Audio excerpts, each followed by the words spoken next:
Então, vamos falar sobre HTTP. Esse aqui é o símbolo do HTTP, o primeiro logotipo, se pode dizer assim. Essa estrutura aqui, que na verdade, esse cara, ele foi usado nos meus navegadores também. Então aparecia aí o S aí do navegador. Acabou se adotando, se procurar por logotipo, esse cara aqui. Mas a ideia agora é a gente ver o histórico. Interessante ver o histórico para ver de onde surgiu isso, qual era o objetivo inicial, o que se tornou esse negócio. As funcionalidades, eu estou tratando de protocolo, mas inevitavelmente vai falar de HTML aqui, vai falar de implementação de servidores. E uma coisa bem importante aqui, que normalmente o cliente é mais simples que o servidor. Aqui é totalmente ao contrário. O servidor é muito mais simples que o cliente, do ponto de vista de implementação. Tu construir um navegador é muito mais complexo que construir um servidor de HTTP. Okay? O próprio protocolo, as aplicações, questões de segurança, que depois a gente vai usar na prática, e as referências bibliográficas. Então, um pouquinho de histórico aqui, porque começa falando de internet, porque www virou internet hoje. O leigo, o que é internet para o leigo? Acessar a página. Como é que eu chego em qualquer recurso que está na internet? É por meio do browser, com raríssimas exceções. Mesmo que no navegador eu esteja usando um outro protocolo por baixo, ali nem HTTP, certo? Mas tudo isso aí convergiu para aquela interface. O usuário está confortável com essa interface de web aí.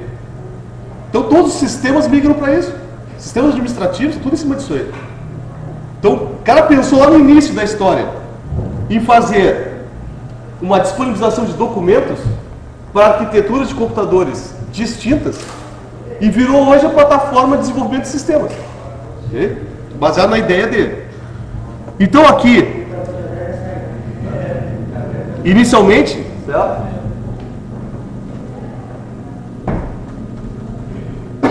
Inicialmente, tudo era modo texto. Para tu acessar recursos da internet, tinha que ter um cliente para cada coisa. Nós vimos aqui Telnet, FTP. Pô, quer copiar um arquivo? Tu usa FTP. Tu quer acessar um terminal remoto? Tu usa Telnet. Tu quer conversar? Tu usa o Wiki. Pô, cada coisa tem uma configuração, um servidor, um cliente distinto. O usuário já não era o bicho, certo? O cara já não entendia muita coisa. Tu larga 10 coisas para ele fazer, vai ser um horror. Muito bem. Esse cara então, Tim Berners-Lee, após tentar uma solução para a disponibilização de arquivos, de documentos e documentos gráficos, não só texto, montou essa arquitetura, que é baseada no protocolo, numa linguagem e num navegador. Então eu tenho cliente HTTP, eu tenho navegador, eu tenho browser. Eu tenho cliente e navegador, coisas diferentes. Aí, a partir disso, e comparando com as tecnologias que existiam já também, Gopher, Arc, Wise, já existiam ferramentas de recuperação de arquivos, certo?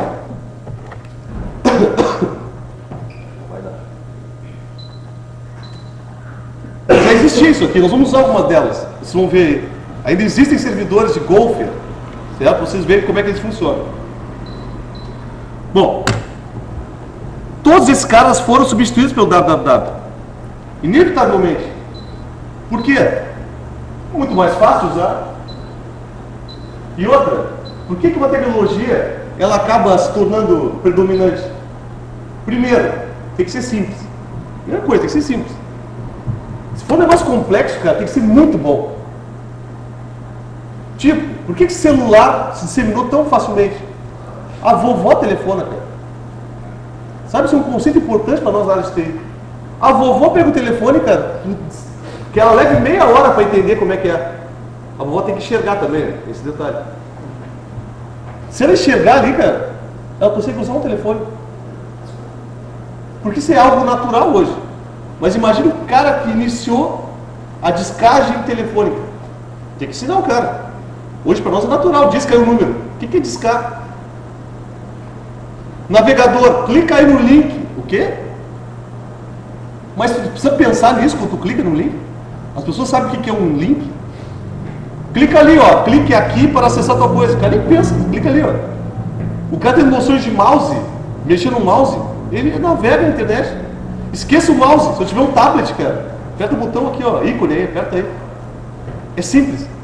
Então, comparando com as outras ferramentas, vocês vão ver aqui, não dá nem para analisar em relação à interface.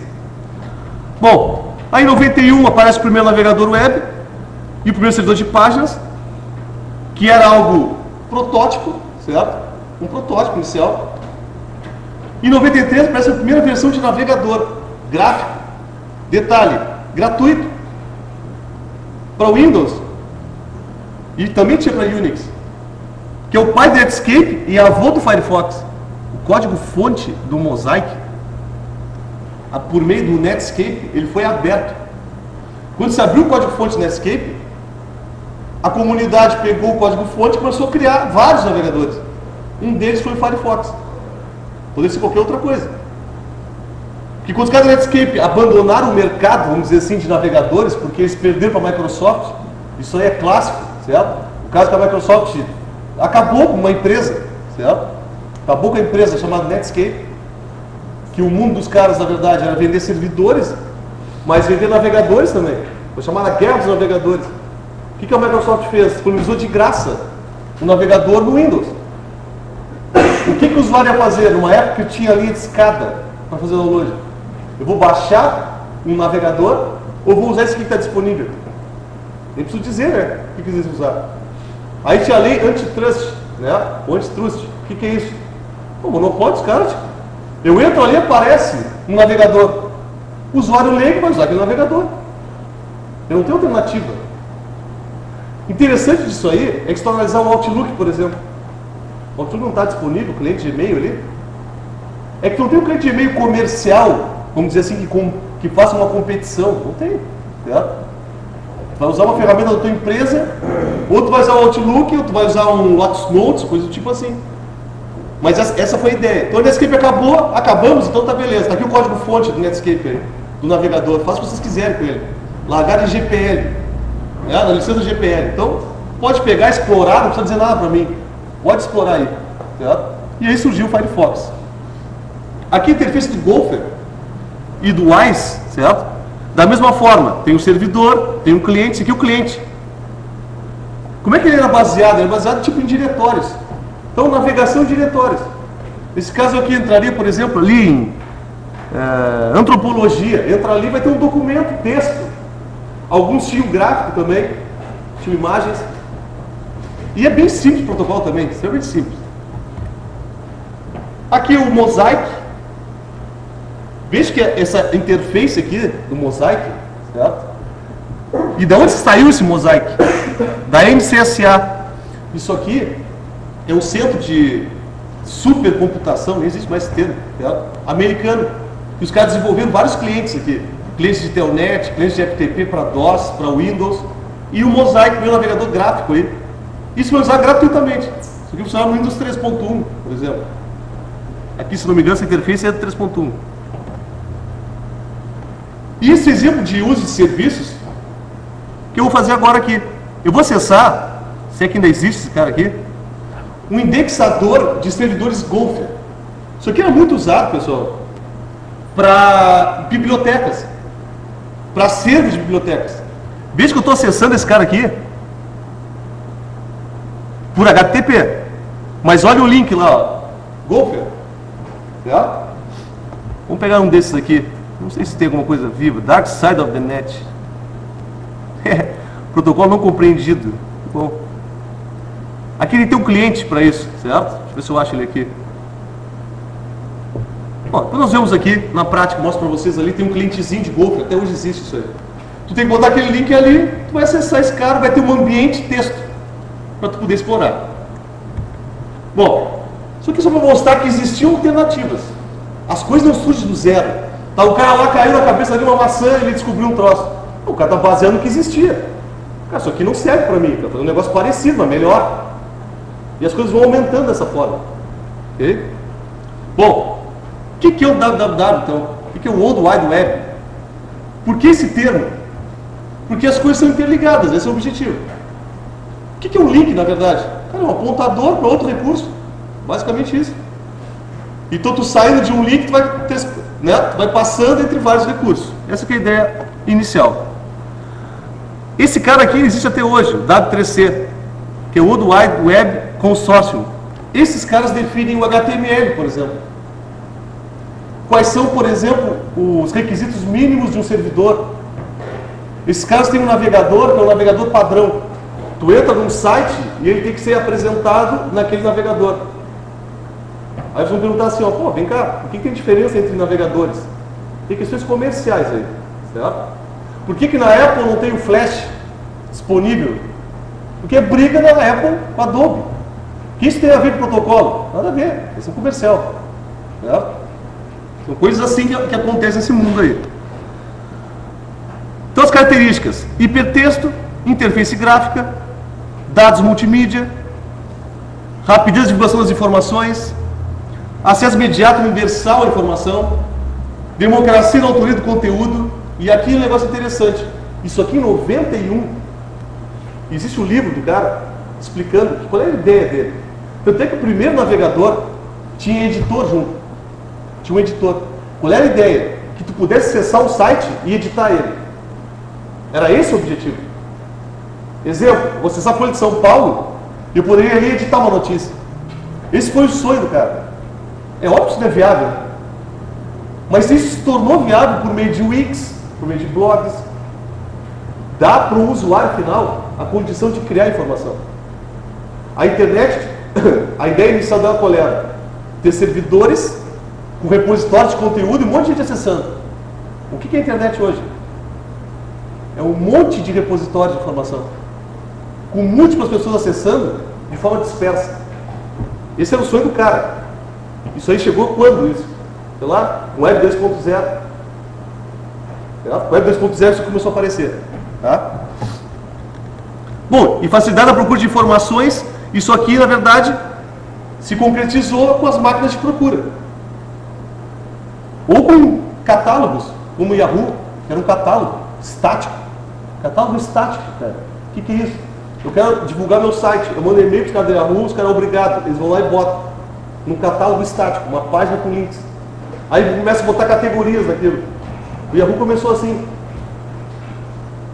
Isso era fácil de fazer naquela época. É fácil de fazer hoje. Só que tem que ter ideia. Então as coisas simples, pessoal, veja, coisas simples. Todo mundo tem site. Tá, mas como é que eu chego no teu site? Tu tem que divulgar de alguma forma, por e-mail. Não, vai no Yahoo, cara. Vai no catálogo do Yahoo, lá que tu acha. Aí depois tu migrou para fazer buscas automáticas, aí é outra coisa, certo? Então na aula passada eu tinha conversado com vocês sobre isso aqui. Quais são os componentes básicos do www? Primeira coisa, o protocolo de transporte, o HTTP. Na verdade o protocolo está mais de aplicação, mas transporte aqui para a arquitetura. O que faz, cara? Baseado em perguntas e respostas, bem simples. Me dá esse recurso, toma esse recurso e transfere ele. É assim que funciona. Bem simples mesmo.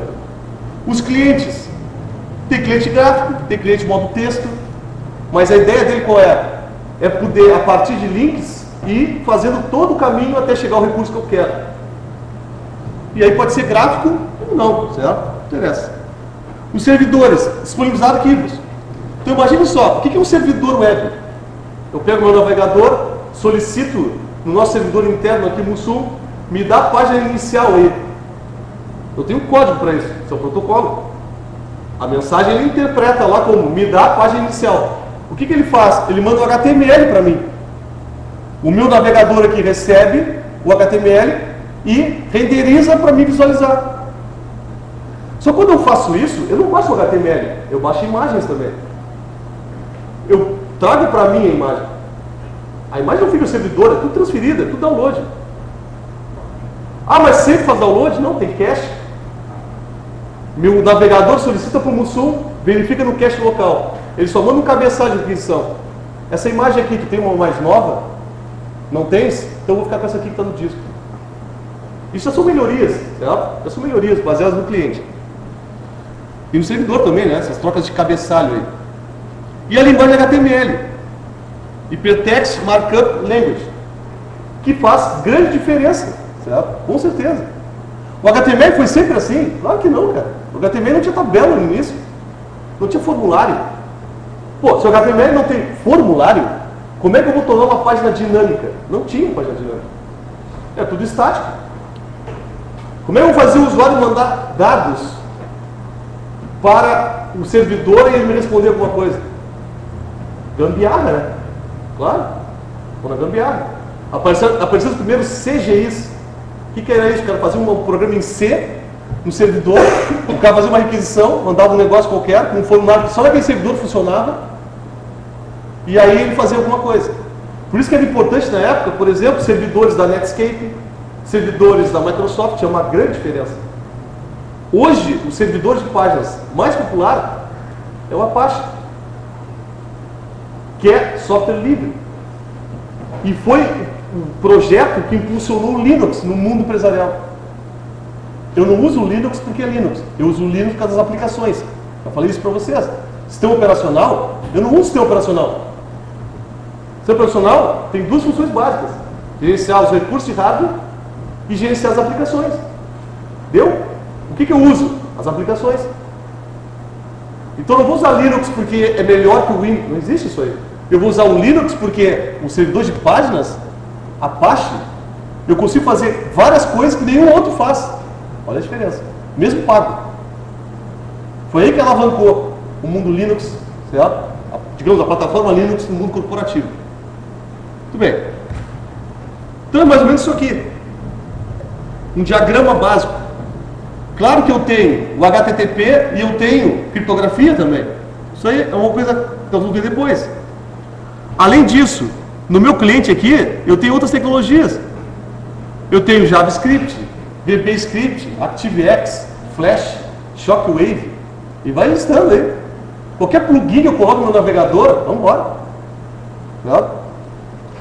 No servidor, eu vou ter o servidor que responde HTTP, só que da mesma forma que o servidor ele faz requisições e depois recebe respostas, quando eu peço para o servidor me dá uma listagem de funcionários, ele vai receber essa solicitação por HTTP e depois vai passar por um script em Perl, em Python, em PHP, em ASP, sei lá eu.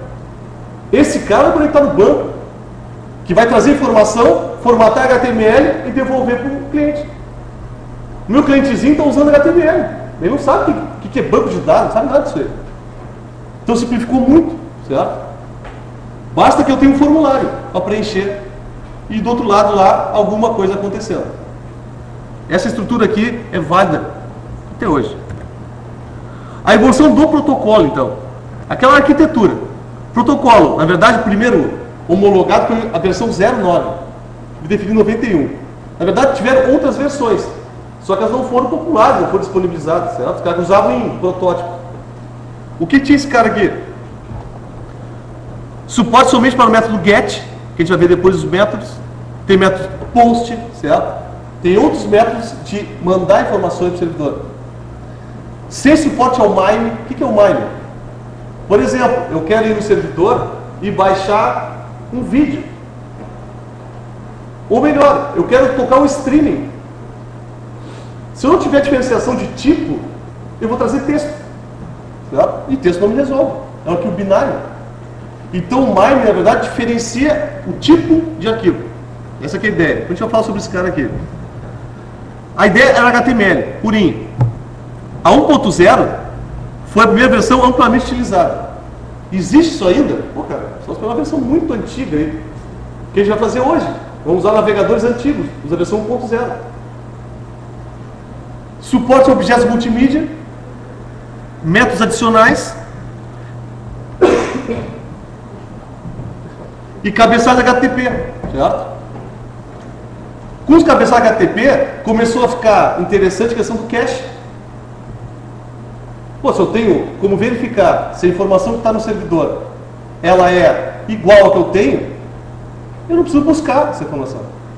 Certo? Possibilitou o uso de formulários interativos. Então o método POST, o método PUT. Basicamente o POST aqui envia informações para o servidor usando cabeçalhos, não usando o método GET, que o método GET é na URL, é lá no endereço. E o método PUT normalmente é usado para upload de arquivos. Okay? Não havia uma especificação formal desse protocolo, somente melhores práticas para desenvolvê-lo. E a RFC 1945, que define HTTP, só veio em 96. Então olha o que aconteceu de maluquice aqui. Não veio alguém e fez um decreto lá, aqui cara, esse protocolo que todo mundo usa, ó, padronizado. Cara, que legal esse negócio, vamos usar. É fácil implementar? Beleza, bota aí, bota para funcionar. Aí um festival de compatibilidade. Né? Até os caras, não, parei, tipo, tem que conversar aqui. Okay? E mesmo nessa época já aparecia o uso comercial, usando um protocolo teoricamente não padronizado. Teve aí o 1.0 Plus, sempre tem uma gambiarra. Tá? O que fazia esse cara? Conexões persistentes. Eu vou falar para vocês o que é isso aqui. Tá? Suporte às hosts virtuais e conexões a proxies. Então, proxies foram aparecer bem depois. A gente vai ver proxies aqui. O que é o proxy HTTP?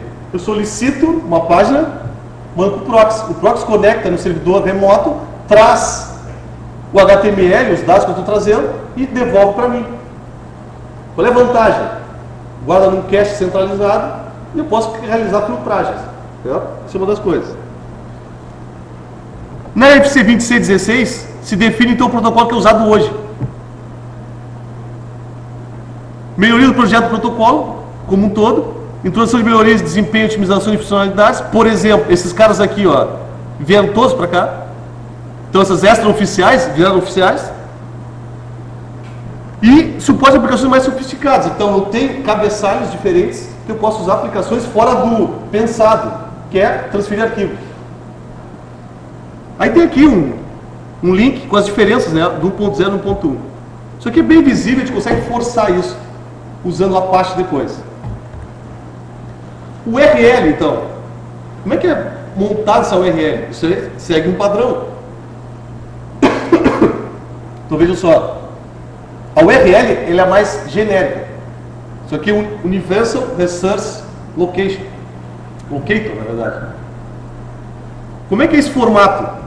Esse aqui é padrão, né? Só que esse 2.80, ele fica omitido, né? Porque essa é a porta padrão.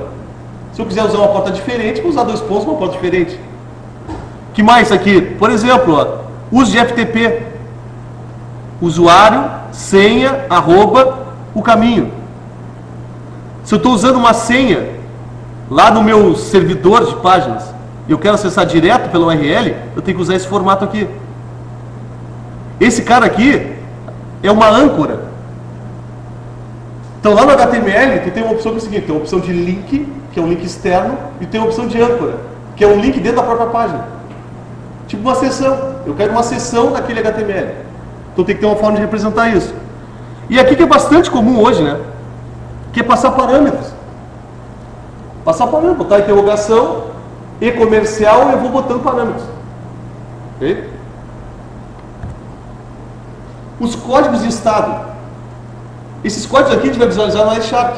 Certo? Por exemplo, se está tudo ok, eu vou receber algo com 200 de alguma coisa.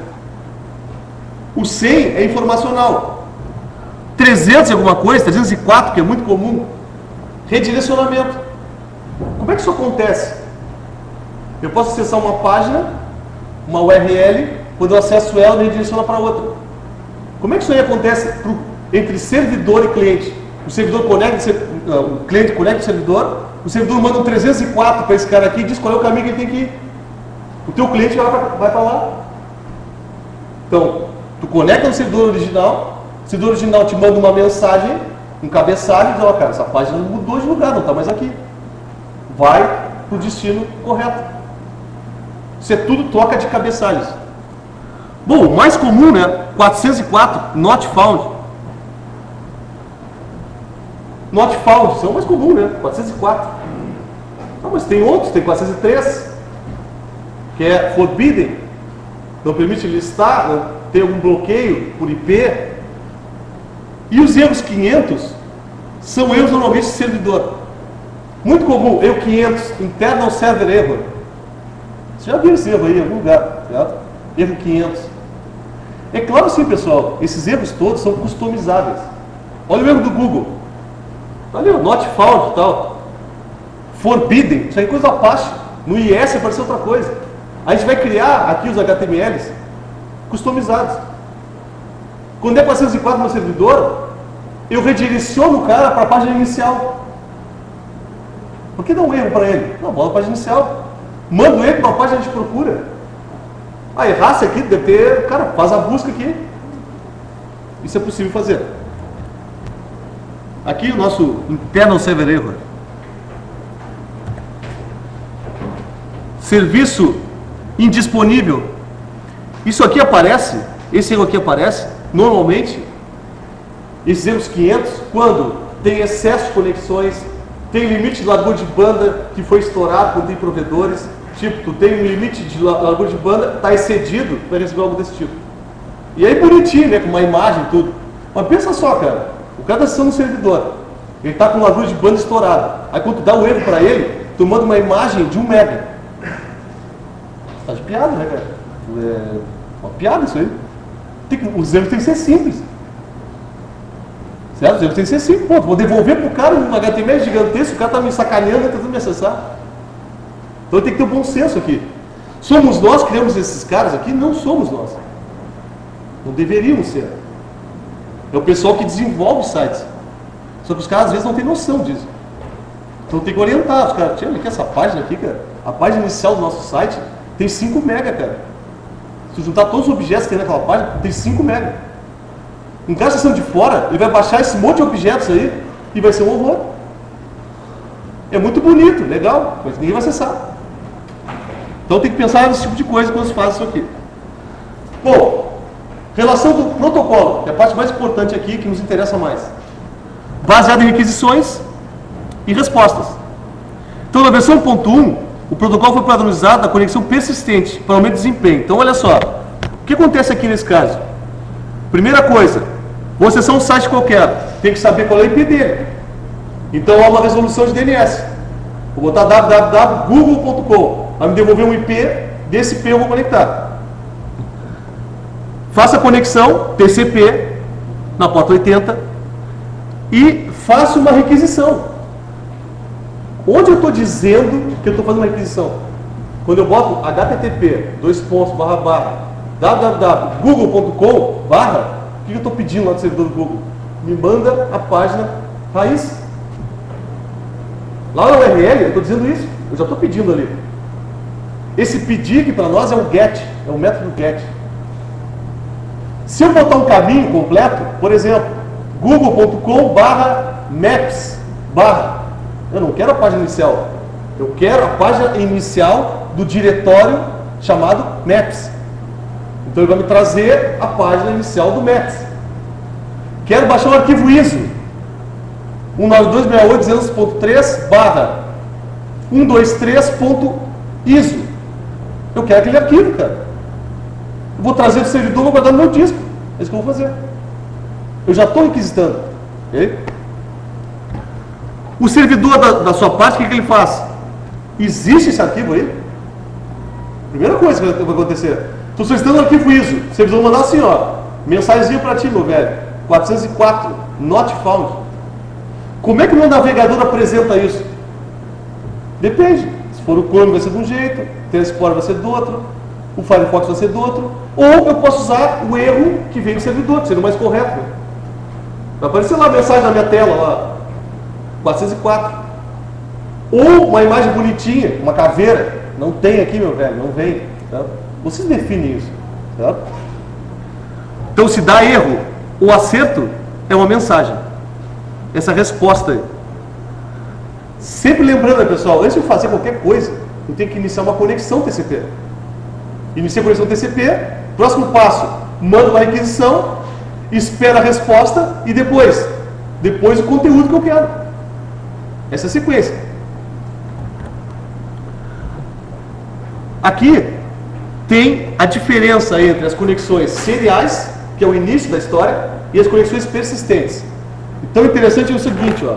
A gente está tratando aqui dessa situação.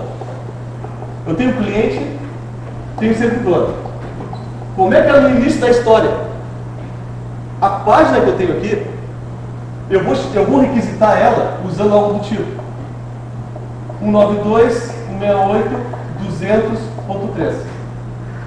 O que eu estou pedindo aqui? Eu quero a página inicial desse servidor aqui. Isso aqui, na verdade, no disco, não é um diretório. É um arquivo que tem aqui. Digamos que esse arquivo se chame index.html. Quem é que inventou essa de index? Isso aqui se convencionou a usar index. A Microsoft usou por muito tempo default.html. Por quê? Porque é a Microsoft. Eles fazem o que eles quiserem. Nós também fazemos o que a gente quiser. Certo? Não precisa obedecer nenhuma regra aqui.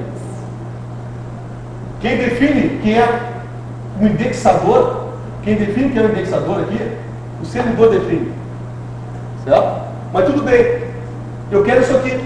O que eu tenho que fazer? TCP sim, sim mais F, que porta? Porta 80, que porta aqui? 1026, por exemplo. Criei uma sessão. O que sai daqui para cá? Get raiz. O que esse cara aqui me responde? 200, ok. E depois disso? Ele me manda a página inicial. Só que assim, ó, qual é o problema disso aí? Se a gente se lembrar aí da página inicial do Mussum, quantos objetos tem ali? Quantos recursos tem ali? Tem uma imagem, pelo menos, e tem o HTML, tem duas. Certo? Não é isso? Se eu usar o método inicial, o que aconteceria? Primeira conexão.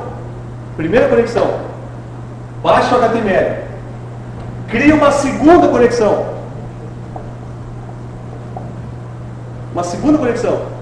Mesma coisa aqui, ó. Olha o tempo que eu levo aqui, ó.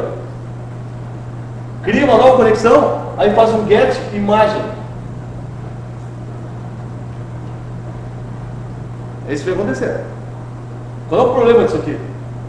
Pô, cara, isso aqui não é escalável. Tempo que eu levo para abrir e fechar uma conexão. Eu estou consumindo recurso do servidor. Eu tenho a questão do tempo. Se eu tenho um atraso muito grande, eu mando um TCP, recebo a resposta, mando confirmação, mando get. Para aí. Tem uma forma melhor de fazer isso aí. São as conexões persistentes. Então, no gráfico aqui, ó. Essa aqui é o que eu mostrei para vocês. HTTP 09. HTTP 1.0. É isso aqui.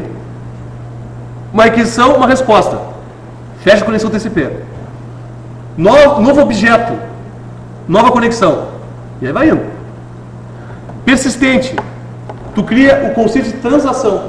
Então tu abre essa conexão aqui e faz vários gets aqui. Faz vários gets na mesma conexão. Quantos são? Quem define é o servidor. Esse cara aqui define. Quantos gets desse aqui podem ser passados na mesma sessão? Isso aqui é um parâmetro de configuração. Okay? Que pode ser até desabilitado. Tá? Pode ser desabilitado esse cara aí. A questão é tempo aqui, pessoal. A questão é tempo. Eu economizo memória do servidor, CPU também e tempo. Tá? Então, um exemplo aqui, ó. Numa mesma conexão, olha os números de objetos que foram feitos o download. Isso aqui é uma única conexão. Isso aqui é o Terra, né? Eu decorei esse P já tantas vezes que é o exemplo do Terra. Imagina uma página como o Terra, cara. Quantos objetos tem ali? A gente bota no Wireshark, a gente faz uma estatística, quantos objetos tem ali? Tem alguns que tem 120 objetos. Pô, imagina só, um usuário acessando a página do Terra, baixando 120 objetos, cada um abrindo 120 conexões. Tá louco, cara. Quantos acessos tem isso em simultâneo? Seria pouco provável que essa arquitetura da HTTP estivesse ainda hoje funcionando nesse, digamos, dessa forma aí. Tanto é que a gambiarra, a primeira que os caras fizeram era essa. Aquele HTTP Plus ali, a primeira coisa que os caras tinham, não tá dando isso aí. O negócio é só crescer. Uma coisa está dentro de uma empresa baixando documentos aqui. Quantos acessos simultâneos eu tenho? Eu mexaria. Outra coisa, eu tenho acesso, por exemplo, na página do Globo.com. Sem contar Google, certo? Vou falar Google, Google é exceção, mas páginas muito usadas complica muito. Aqui tem o exemplo, pessoal, desses parâmetros. Veja que esses parâmetros aqui, eles são trocados. Isso aqui é uma resposta de um servidor. Eles são trocados entre cliente e servidor como uma negociação. O que quer dizer isso aqui? Keep alive. Keep alive é o persistência. Então, ele aceita o keep alive. Timeout 15 e max 400. O que terminar antes. Então, ele vai ficar por 15 segundos aberto ou até 400 objetos transferidos. Então, essa conexão vai ficar aberta aqui por 15 segundos. Depois ela fecha. Abre nova conexão, baixa o resto. Certo? 15 segundos é bastante, né? O tempo de espera é bastante alto. Mas o máximo que vai acontecer é criar uma nova conexão. Isso aqui, como falei, são parâmetros que tu define no Apache ali.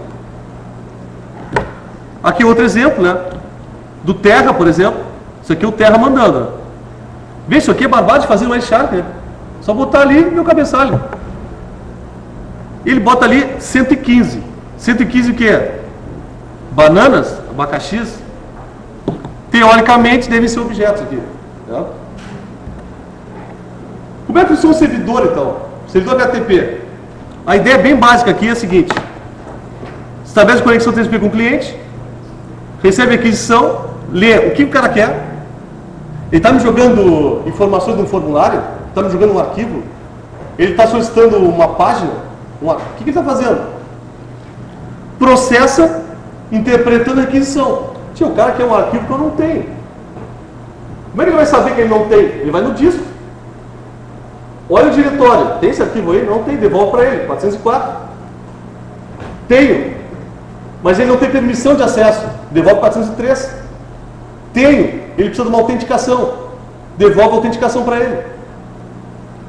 Tem várias exceções aí, certo? Para a gente fazer isso.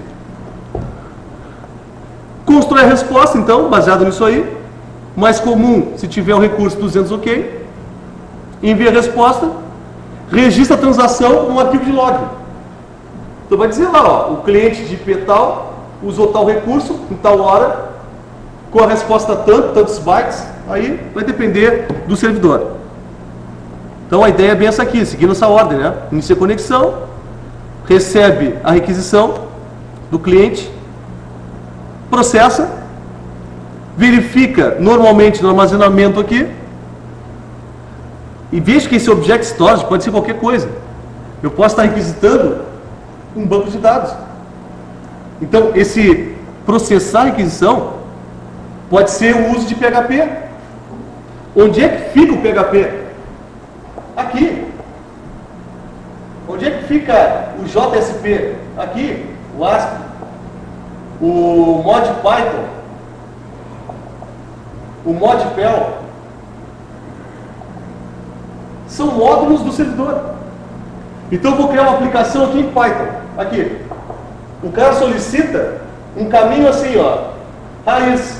Só que o raiz aqui cai no script. O script acessa um banco, traz o HTML do cara dinâmico. É assim que funciona. A linguagem mais comum é PHP hoje. Tá? Muito bem. O cliente, então. A grande complicação do cliente, para o uso, é relativamente simples, né? Cara, para usar o cliente, o que eu preciso saber? Ler. Certo? Mais nada. Dois tipos básicos, texto e gráfico. Um browser é um navegador. Diferente de um cliente básico. Nós usamos wget aqui, várias vezes. Tem um cliente HTTP básico, ele não é um navegador. O que é um navegador? Ele busca recursos de forma encadeada. Quando eu acesso esse cara aqui, quando eu acesso esse HTML aqui, eu tenho vários objetos aqui, não tem? Esses vários objetos aqui vão ser buscados um a um. E quando eu faço um wget, ele vai buscar o HTML. E acabou. Se tu quiser a imagem, tem que dar o wget na imagem. Olha a diferença. Certo? Navegador por esse sentido. Ele vai montando a estrutura dos objetos que tem disponíveis. Guarda essa diferença aí. Então, os componentes do navegador, o problema todo está nessa concha de retalhos que virou o navegador. Um monte de tecnologias embutidas aí, que tornam eles, às vezes, incompatíveis, tornam eles pesados. Se você dar uma olhada, por exemplo, no Firefox, tu abre o Firefox, 2, 3 abas, 4 abas, a ponta tem 400 MB de memória para esse negócio. Por quê? Porque tem vários plugins relacionados ali. Tem Java, tem Flash, no mínimo. Outras tecnologias malucas tem ali, Silverlight, ActiveX. Todos esses caras aí, qual é o objetivo? Tornar dinâmicas as páginas. Ao nascer estáticas. Hoje, vocês olham, por exemplo, um Gmail tem as funcionalidades de um cliente local. Arrasta para cá, puxa para lá, arrasta um arquivo. Tá louco, cara. Isso é inimaginável na tecnologia inicial. Okay? É muito legal que se tornou dinâmico. O grande problema de quem desenvolvia, na época, do cliente servidor básico, ou seja, eu tenho uma aplicação com Visual Basic no meu Windows, para acessar um banco de dados. Pô, tinha um monte de funcionalidades legais de fazer. De tornar muito mais dinâmica a interface. Só que hoje eu faço tudo isso aí no navegador, com uma grande vantagem. As pessoas dominam o navegador, não preciso atualizar a minha aplicação cliente, porque é só acessar o meu servidor e eu modifico aqui, centralizar. Então virou plataforma de desenvolvimento isso aqui. Acabou, cara. Não tem mais nada disso aí. Mas existe cliente servidor? Claro que tem, um monte. Mas hoje ninguém criaria uma aplicação do zero sem pelo menos cogitar um módulo web. Certo? Bom, outra funcionalidade que é o proxy. Então, como a gente já vem conversando aqui, o que faz, cara? É um intermediário. Em vez de eu solicitar diretamente para o servidor, eu vou ter um cara aqui no meio que é o proxy. Então, o proxy, na verdade, ele é cliente e servidor. Ele é servidor para o cliente original e ele é cliente para o servidor destino. Ele é o intermediário. A vantagem aqui é a filtragem. Certo? É a filtragem. Também posso fazer coisas do tipo, o cara acessa ali página pornográfica, eu direciono ele para a Disney. Por que eu posso fazer isso? Se o cara tentar acessar aqui a página pornográfica, esse cara aqui retorna uma mensagem que essa página foi movida. E o destino dela agora é a Disney. Ele recebe a página da Disney. Certo? Pode fazer esse tipo de coisa. Porque eu tenho controle do que o usuário acessa. E a outra grande vantagem é a questão do cache centralizado. Isso aqui faz muita diferença. Fazia extrema diferença quando as páginas eram estáticas. Por quê? Porque os objetos estáticos, essencialmente, eles se modificam com frequência. Exemplo, pega o caso nosso aqui. A página inicial do Mussum, ela trocou 4 vezes em 6 anos. Certo? Só que agora ela é dinâmica. As imagens ali são trocadas aleatoriamente. Então o que vai acontecer? O HTML é estático. O HTML é estático, mas a imagem não é. Quando eu solicito essa página inicial, eu estou usando o proxy, o que ele vai fazer? O HTML está na minha máquina. É o cache local até, inclusive. E a imagem? A imagem vai no servidor buscar. Quem é que vai buscar? Não é meu cliente. Esse cara vai buscar.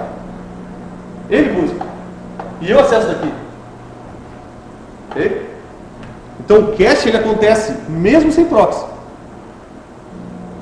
Solicitando por meio de cabeçalhos. Perguntando, mudou a data de criação do objeto servidor? Diferente do objeto que está local? Não mudou? Então, mostra o local. E eu vou baixar o negócio de novo. Então, a questão do cache aqui, né? Veja o que eu estava falando agora. Veja que o cliente aqui, ele acessa o cache local, aqui máquina. Solicita para o cache. Se não tem no cache, ele vai no servidor. E se caso esse cara aqui não exista no cache, ou exista na verdade, né? Exista aqui no cache, ele ainda pode ir no servidor verificar se ele é realmente atualizado. Está mais novo o servidor? Se tiver, me manda. Se não, o que foi trocado? Só cabeçalho. Eu mandei o cabeçalho de requisição com a data que eu tenho local. O servidor me retornou. É o mesmo. Então, beleza. Se não for, o servidor já manda um novo objeto. Os indexadores, então, pessoal, os crawlers, que é o Google hoje, mas existiam diversas outras. Certo? Alta Vista, Lycos, que mais? Próprio Yahoo, KD aqui no Brasil, KD, horroroso. Só que KD era estático, né? Depois virou um pouquinho dinâmico e não deu certo. O mais usado era o Alta Vista. Era o Alta Vista. Viu falar isso aí? Da empresa Digital. Num certo momento, era a grande novidade. Porque todos os indexadores eram estáticos. O que era estático? Cara, manda uma lista para os caras, eles indexam lá. Pô, isso aí todo mundo já sabia fazer. Qual foi a diferença? Criar robôs. Pelo amor de Deus, né, cara? Não é um robô, né? Com braço e tudo, é um software. Certo? Que é os Web Spiders. Porque a Web Spider também é uma baita bobagem, né? Certo? Que é a teia mundial, é a aranha dentro da teia. É besteira, certo? Mas pensa assim, ó, é um software que a partir dos objetos iniciais, então os caras têm várias formas de fazer isso aí. Mas, digamos, a mais clássica, tu parte de alguns sites populares e desses sites que indexam outros, tu vai buscando os objetos e tu vai indexando eles. Então quando eu busco futebol, vai aparecer clubes de futebol, apelar do jogo dos caras lá, uma imagem, vai aparecer de tudo. A grande diferença do Google em relação a esses caras é que o Google foi mais inteligente na hora de retornar os resultados. O que era antes? Cara, tu procura futebol, vem de tudo. O cara que coleciona, sei lá, futebol de botão até o Flamengo. Não tem nada a ver. É o que eu estou buscando ali. Claro que tinha conectores lógicos também, né? Os caras foram mais inteligentes também. Parei. Futebol e clubes. Então já elimina o futebol de botão. O que os caras do Google fizeram? Eles basearam na relevância. Então, se o cara buscou futebol e aquele site ali, ele clicou, aquele site ali na próxima busca já vai para as cabeças. E aí vai indo, certo? Tá melhorando muito o algoritmo dele, mas a ideia inicial deles foi essa. Então, os caras ganharam, na verdade, não a tecnologia de indexar, porque isso aí, na verdade, é volume. A ideia dos caras é relevância. Se eu busco no Google, eu confio no meu resultado. Hoje, isso já não é verdade. Porque as buscas do Google são orientadas comercialmente. Se eu lá for pagar para o Google, minha busca vai sair primeiro. Se eu buscar faculdade, vai ser minha primeira faculdade. Estou pagando os caras. E eles botam ali resultados patrocinados. E embaixo, resultados livres. Os de cima são patrocinados, cara. Os AdWords ali também. Okay? Mas bom, fora a questão do modelo de negócio aí. A ideia é essa aqui. São indexadores, então são softwares que ficam varrendo a internet aí fazendo isso. Aqui tem interessante um link, esses slides vão estar disponíveis para vocês depois, com tudo que é máquina de procura que já teve por aí. Alguns sites não existem mais, né? E existia um outro negócio mais interessante, tinha os meta search engines. O que era isso? Os caras criavam uma interface, fazia a busca e por trás ele buscava em várias outras máquinas. Eram os meta search engines. O cara simplesmente criava um formulário que apontava para outros e fazia alguns filtros ali. Então teve uma certa época que tinha várias alternativas. Acabou no Google. Aí a Microsoft reacendeu isso aí com o Bing. Certo? O Bing não é tão ruim. Certo? Tem uma boa fatia aí de usuários. Se não me engano, a última estatística tinha 15% dos usuários. É muita coisa. Certo? Para comparar com o Google. Mas o Google disparadamente aí é o mais usado. No mundo ocidental. No mundo oriental é o Badu, que é chinês. Certo? Por quê? Porque é chinês. É o idioma dos caras. Certo? Tem relevância para eles. A gente tem que pensar na questão de relevância. Então, por que os caras aqui no Brasil acessam Globo.com, não acessam CNN? É porque tem nada a ver um com o outro. Pô, idioma em português, cara. Certo? São notícias daqui. Por que eu acesso o jornal aqui de Pelotas, não acesso o jornal, sei lá, de São Paulo? Cara, não tem relevância para mim aqui. Então essa questão de internet, por mais que seja globalizado, eu não quero saber as notícias dos Estados Unidos, cara. Eu quero saber as notícias do meu bairro. Então tem essa questão aí, que essa aldeia global, né? Ainda existe isso aí. Mas o nicho mesmo é local. Então se não tem relevância para mim, eu vou buscar aqui. É mais ou menos o que aconteceu com o Badu. Ok? Questão do FTP então, protocolo. Cliente servidor, portas padrão 80 e 443. Na verdade, a 8080 também é uma porta padrão HTTP. Então não só a porta 80, mas a 8080 também é padrão, considerado padrão. Mensagem de requisição-resposta. Em texto plano, então de leitura fácil. Com exceção da HTTPS. O que é o HTTPS? Os caras usam uma seção com SSL, que usa criptografia, e o meu servidor tem que conversar também HTTPS. Veja que o protocolo HTTPS, na verdade, ele é o HTTP, só que antes de se tornar HTTP, vamos dizer assim, ele recebe uma maquiagem criptográfica ali. Então ele é criptografado e as mensagens depois, o GET, o 200 OK, passam criptografados. Essa aqui é a ideia disso aqui. Mas o meu recurso é da mesma forma, o URL da mesma forma, então para o usuário mudou pouca coisa. Essa foi a ideia. Interessantíssimo isso aqui, cara. Isso aqui, assim, ó, não pode ter dúvida nenhuma. O protocolo HTTP não guarda estado. O acesso de uma URL para outra não é mantido. O que isso quer dizer? Ah, cara, isso aqui era campeonato de ruindade. Tá? Olha só, vai fazer uma página assim, ó. Login e senha. Ok. E aqui a segunda página, que era os dados do cara. Bota teu usuário senha. Então tá. Aluno. Lá, qualquer coisa. Ok. A pergunta é, como é que eu trago essas informações aqui para cá? Se eu não tenho estado, eu não crio uma conexão permanente. Olha o que eu faço aqui. Conecto. Nesse caso aqui, ó, eu faria não um get, mas faria um post. Ou seja, eu jogaria para os servidores as informações. Como é que ele me valida para cá? Eu tenho que ter uma forma de manter esse cara aqui. Aí quando decide tudo, cara. Coisa do tipo, passa-se aluno em Senac 2010 aqui, por exemplo, na URL. Passa na URL. E vai indo, cara, vai levando isso aí. Usa como variável escondida. Usa como variável escondida aqui. Dentro do formulário. E joga para cá. E vai jogando para cá. E vai indo. Veja que se existe até hoje, com certeza existe até hoje. Vocês olham o caso, por exemplo, do Gmail. Não tem um hash gigantesco ali? Aquele hash identifica a sessão. A Amazon, mesma coisa. Não quer dizer que isso aqui esteja errado, veja só. Porque eu vou pegar aquele hash dos caras ali, aquele método criptográfico que me gerou aquela tripa de números e letras, e vou descobrir qual usuário é a senha. Porque se eu fizer isso aqui, eu pego a URL que diz assim, ó, barra user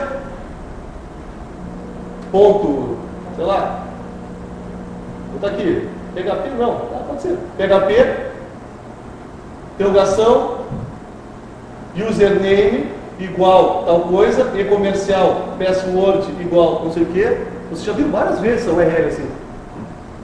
Então o meu problema é, como é que eu levo esse cara até onde eu quero? O que se faz hoje na prática? Se cria sessões. Eu crio uma sessão aqui no servidor. Quando o cara se loga aqui, eu crio uma sessão aqui, ó. E essa página lê essa sessão. Ela existe essa sessão aqui? Então deixa o cara entrar aqui. Se não existe, dá forbidden para ele, não pode entrar. Entendeu qual é o problema disso aqui? Eu poderia acessar direto essa página sem passar nessa. Existe isso ainda hoje? Existe esse problema. Porque é cross-site script. eu me conecto numa página depois da autenticação. Então esse é um problema que não existe, certo? Mas vejam, o HTTP é requisição, resposta, encerra. Eu não fico conectado no servidor. Não há dúvida disso, cara. Não pode haver. Conectei no Mussum, baixei uma página, acabou, cara. Acabou. Não tem mais essa. Cria uma nova conexão, vamos embora. Eu não tenho persistência de sessão. Isso não. A persistência é outra coisa. Vários objetos são a mesma conexão. Mas de um HTML para outro, de um recurso para o outro, eu não tenho. Eu não fico conectado. Diferente de um banco de dados, eu me conecto no banco de dados com uma sessão aberta ali. Eu solicito recursos, eu apago coisas, eu estou pendurado ali. SSH, eu estou todo o tempo ali. HTTP não é assim. Conecta e encerra. Conecta e encerra. Tá? Os componentes já falamos aqui, né? Clientes, servidores e proxies fazem parte aí do protocolo. Esses caras que são definidos na RFC do protocolo. Então isso aqui não foi uma coisa que ela inventaram a partir disso. Isso aqui já está definido. Tá? Os recursos, então. Qualquer tipo de arquivo. Veja, o HTTP, eu não queria saber, cara, se você está baixando um filme, se você está baixando qualquer coisa, qualquer recurso. Se eu pegar aqui, no meu diretório, então, no servidor, e botar um arquivo .avi, o que ele vai fazer? Ele vai baixar. Ele vai baixar. Ah, mas aí, como é que ele me apresenta no navegador? O teu navegador tem um plugin para visualizar o AVI, mas tu baixou ele para ti. Isso não é streaming. Isso não é streaming de vídeo. Eu preciso download para mim. Trouxe para mim local. Ah, meu navegador tem um leitor de PDF, um plugin. Quando eu clico no PDF, ele abre dentro do navegador. Não tem nada a ver com HTTP isso aí. Isso aí é o cliente, o navegador, tem um plugin para ler esse PDF. O PDF está feito o download local na máquina. Okay? Ele não fica pendurado lá. Tá? Tudo bem. E aí, apareceram esses caras.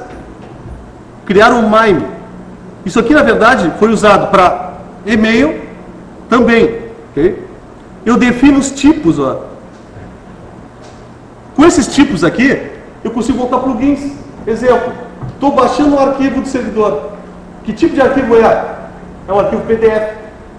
Quando terminar de baixar esse cara, ou quando estiver baixando ele, já abre um plugin do PDF. Então é esse efeito que acontece aí, tu clica no PDF e começa a abrir o plugin. Isso é opcional, olha bem, isso é opcional. Tá? Posso não usar isso se quiser. Não, eu quero fazer o download, depois eu vou abrir. Também pode fazer. Então tem uma série de tipos do MIME que são reconhecidos aí pelo IANA. Mas isso aqui, veja pessoal, não é obrigatório que seja nessa lista.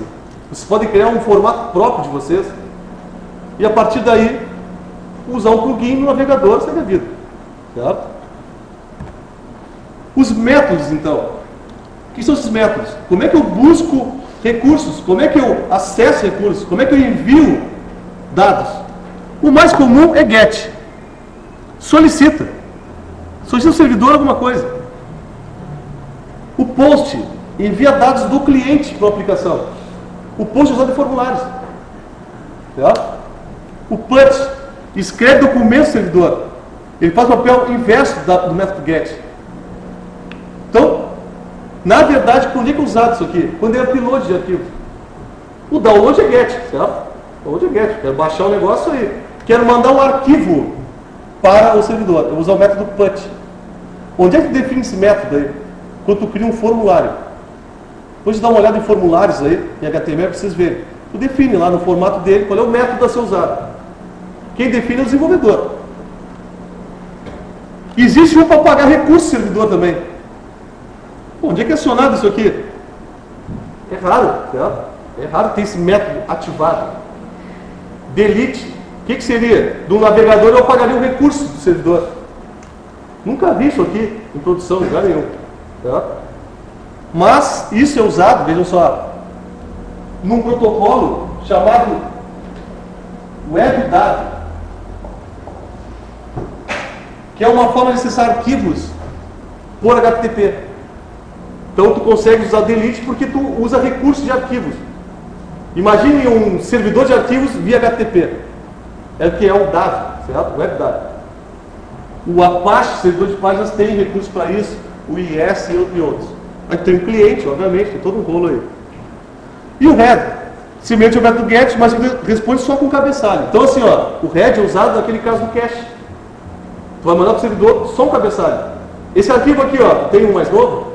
O servidor vai mandar, não tem. Então beleza, usar o local. Ao invés de me mandar esse arquivo de qualquer jeito aí, que tu pode fazer. Como é que tu faz isso? Tu usa o Ctrl F5 para forçar o download de um arquivo. Quando tu faz o Ctrl F5, tu não vai mandar head, tu vai mandar get. E aí vai vir qualquer coisa, mesmo que seja igual. Certo? O formato das mensagens. Normalmente eu vou ter uma linha com pedido. O que eu quero? Aqui. O que eu quero? Eu quero essa página aqui. Aqui, qual é a versão do protocolo? Aqui está 1.0. Qual é o agente que eu estou usando? Mozilla 4.0. O que seria hoje? Nem sei mais o que é hoje. Tem de tudo. Certo? Normalmente vai aparecer Mozilla 5 alguma coisa. É o nome do agente. Esse nome de agente aqui, na verdade, é o navegador. Ou o cliente HTTP. O que eu aceito aqui? Eu sou o cliente, ok? O que eu aceito? Eu aceito HTML, imagem tipo GIF e imagem JPEG. E PNG. PNG eu não aceito. Então, se tu mandar para mim PNG, eu não vou conseguir abrir. Qual é o idioma que tu aceita? Francês. Vocês já perceberam isso? Vocês entram num site e vocês definem qual é o idioma padrão do navegador de vocês. Quando vocês entram num site, ele aparece em português. Depois tu acessa com outro navegador, aparece em inglês. Tu define teu idioma padrão. E tu manda um cabeçalho. E lá no servidor o cara pode ter várias versões da mesma página. Em português, em inglês, certo? Mas ele é baseado nos cabeçalhos. Esse é o cabeçalho, o cara só tem idioma francês, então mostra em francês. Não tem nada em inglês, pode definir isso. Aqui tem um enter, aqui tem um enter, um line feed, então eu encerro aqui, e mais um para indicar o fim da mensagem. Então se eu estou fazendo uma aplicação, pessoal, usando o cliente HTTP, usando Python, por exemplo, eu faria print com esse cabeçalho e faria um último print com enter e outro print com enter. Isso mostra que está encerrando o cabeçalho. Certo? Aqui é a resposta. HTTP 1.0, 200 OK. Então o cara tem esse recurso. A data que esse recurso está disponível aqui. 1998, meio-dia aqui, GMT. Nós estamos aqui GMT-3, né? Então, nos casos aqui seria 9 horas. Qual é o servidor? Última vez foi modificado. O tamanho desse cara, que tipo ele é, e o HTML do cara aqui. Porque é HTML, né? Está dizendo aqui. O que viria aqui? Os tags de HTML. E é um arquivo, na verdade. Isso é um arquivo. É isso que viria para mim. Exemplos aqui de capturas do iShark, que a gente vai fazer aqui várias. Legal do protocolo HTTP, que está tudo disponível aí, né? Você vai para qualquer site, a gente vai ver tudo. Então, primeiro caso, solicitação de uma página. O navegador, nesse caso Mozilla aqui, Firefox 3.68, mandando o que ele aceita, o idioma, codificação. Legal isso aqui, gzip deflate. O meu cliente aceita compactação. Qual é a vantagem disso? Quando eu conecto o servidor e digo para ele que eu aceito o modo gzip, o servidor pode compactar aqui o HTML ou as páginas que ele definir e ele me manda compactado para cá. Quando chegar aqui, eu descompacto ele. Qual é a vantagem? Consumo muito menos rede. Qual é a desvantagem? O processamento do servidor está pesado. Certo? Então, o que se faz na verdade? Qual é a configuração? Qual é o parâmetro que se faz no servidor? tu vai só compactar arquivos texto, HTML, até um certo tamanho. Se tu compactar um PDF, um JPG, só vai consumir CPU, porque já está compactado.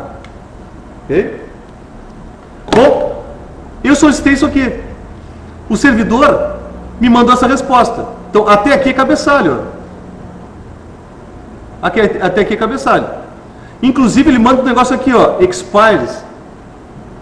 O servidor pode mandar o seguinte, ó, esse objeto aí ele é válido por 10 minutos, por um dia. Depois disso, tem que buscar no servidor de novo. Então, esses cabeçalhos aqui vão demandar, certo? Na verdade, vão depender do tipo de servidor. Mas todos eles são homologados, são padronizados. Só que aí eu posso aceitar ou não, certo? Eu posso ignorar, não quero saber. Eu quero sempre buscar no servidor. Eu defino como lado cliente fazer isso. Tá? E aqui é a página. Está vindo a página aqui. Muito bem. Aqui estou baixando no PDF. Estou aqui no HTML. Aqui, tipo PDF, bem binário. Ó, normal. Ele é transmitido em binário. Só que assim, pessoal, tudo é texto, no final das contas. O arquivo binário, ele é codificado para texto. Codificado de que forma? Esse cara aqui é codificado de que forma? Aqui não diz qual é a codificação dele, certo? Aqui não diz. Está usando o MIME aqui, ele não vai deixar fazer. Mas na verdade, ele manda o arquivo PDF. Do meu lado, eu vou pegar daqui, dessa linha, para baixo, até a finalização dele, e vou jogar no disco. Está o PDF, está transferido. Se eu tenho um plugin, ele vai pegar depois de fazer o download e vai abrir o navegador. Esse outro aqui, esse cara, usa o método POST. Veja, eu estou jogando coisas para o servidor. Então, isso aqui é um formulário. Eu estou pegando esses dados aqui embaixo, ó. Interplan.com, que mais? Confirmação de curso, não sei mais o que. Eu estou mandando todos esses parâmetros aqui, ó, para lá do servidor. Repare que o post, ele não aparece lá no URL. Então, esse cara aqui, eu estou enviando pelo protocolo HTTP para o servidor. O que ele fez com isso aqui? Ele deu um 200 OK, está usando ASP para responder. Erro, e-mail não informado. Então o que ele fez? Eu mandei formulário e não enviei algumas informações. Ele já me responde ali, ó, cara, é errado as informações. Né? Hoje, isso aqui o cara nem faz esse tipo de forma, dessa forma aqui. Nós usamos um JavaScript local. Então o JavaScript, ele roda aqui. Eu posso validar um formulário aqui. Pô, tem que ir voltar no servidor para saber que o cara não preencheu um e-mail. Parede. Faz um teste aqui. Testa aqui. Java, roda aqui. Roda no cliente. Muito bem. O que é isso aqui? Ah, isso aqui é HTTPS, certo? Veja, eu não vou chegar a muita coisa. Aqui está a parte de troca de certificados. Então a gente vai criar depois na prática aqui certificados autoassinados. Da mesma forma que a gente criou certificados lá no SSH, a gente vai criar certificados aqui para identificar o servidor e criptografar as informações entre cliente e servidor. Então, na medida que a gente criar esses caras aí, não vai dar para visualizar. Então, falando disso, do HTTPS, qual é a diferença básica? Eu acrescento uma camada de criptografia. E essa criptografia, ela tem duas funções, basicamente, tá? Principais. Primeira delas, criptografar os dados, porque passa em aberto. Mas a principal, identificar o servidor. Por quê? Estou acessando o Banco do Brasil. Quem é que diz que é o Banco do Brasil, cara? Como é que eu provo que aquele site é realmente Banco do Brasil?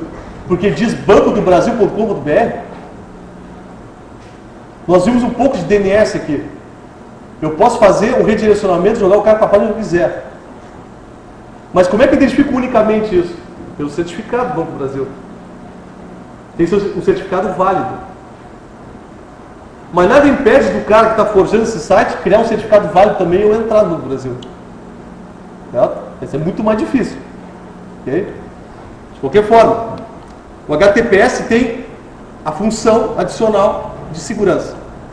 Usa a porta padrão 443 e a URL muda aqui, né? HTTPS. Quem criou esse negócio, né? A Netscape criou isso. Empresa Netscape. Os caras já visualizando a questão do comércio eletrônico. Pô, isso aqui lá no 90 e quantos aqui? Sei lá, 94. Claro que eles criaram a versão deles, né? As versões depois foram evoluindo para o SSL e para o TLS, que é o padrão atual. Então os caras, na verdade, acrescentam aqui, ó, entre o HTTP e o TCP, essa camada de segurança. Então eu não mexi no HTTP. O HTTP é o mesmo, certo? Eu só acrescento a questão de segurança. Então como é que ele funciona? Tem a troca de certificados, então eu garanto a autenticidade do servidor. O certificado deve ser válido. Então como é que ele é válido? Eu tenho que ter alguém que assina ele.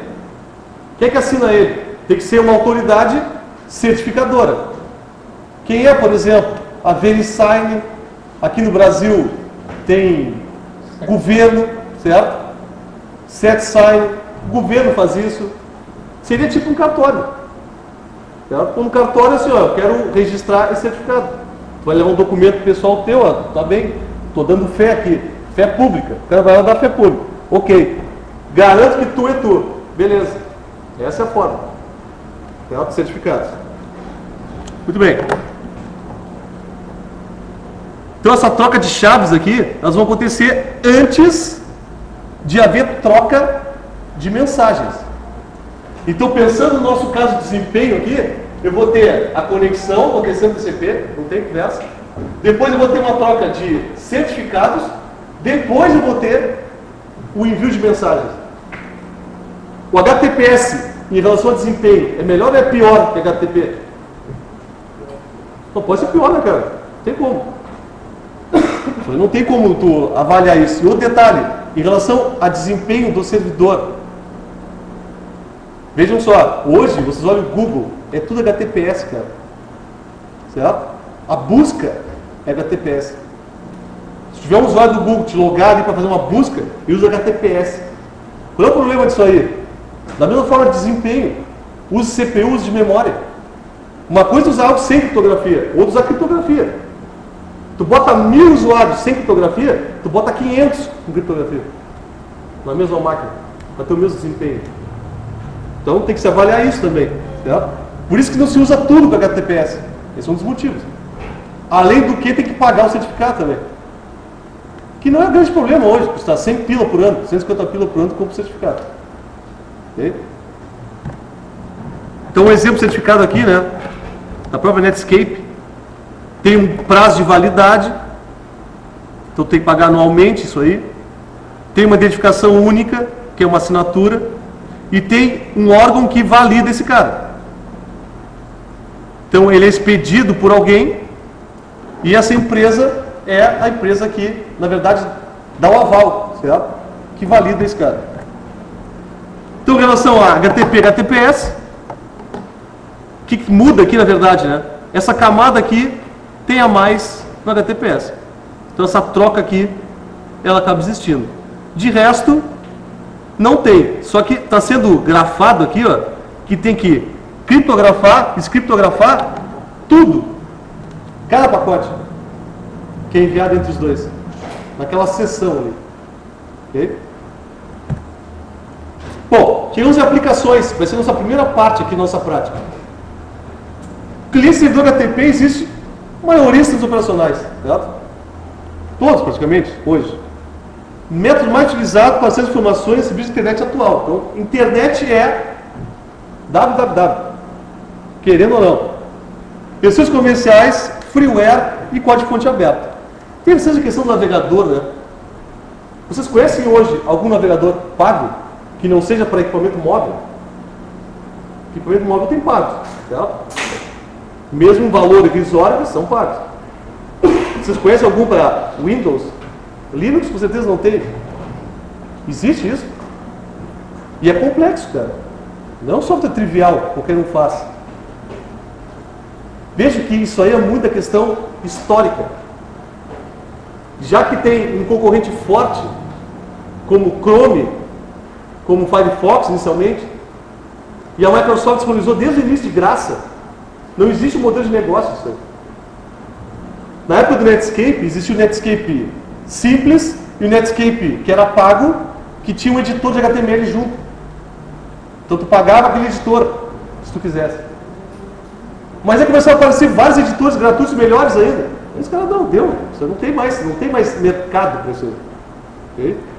Por isso tem tantos assim. Que qualquer um pode fazer. É de graça, beleza. Certo? Não tem que preocupar em ganhar dinheiro com isso aqui. Só que as empresas, na verdade, ganham dinheiro com o servidor. Porque o meu servidor tem uma funcionalidade que só meu navegador usa. Aí, que foi o diferencial. Então aqui de navegadores, Firefox, Explorer, Opera, Chrome, Safari, Conqueror.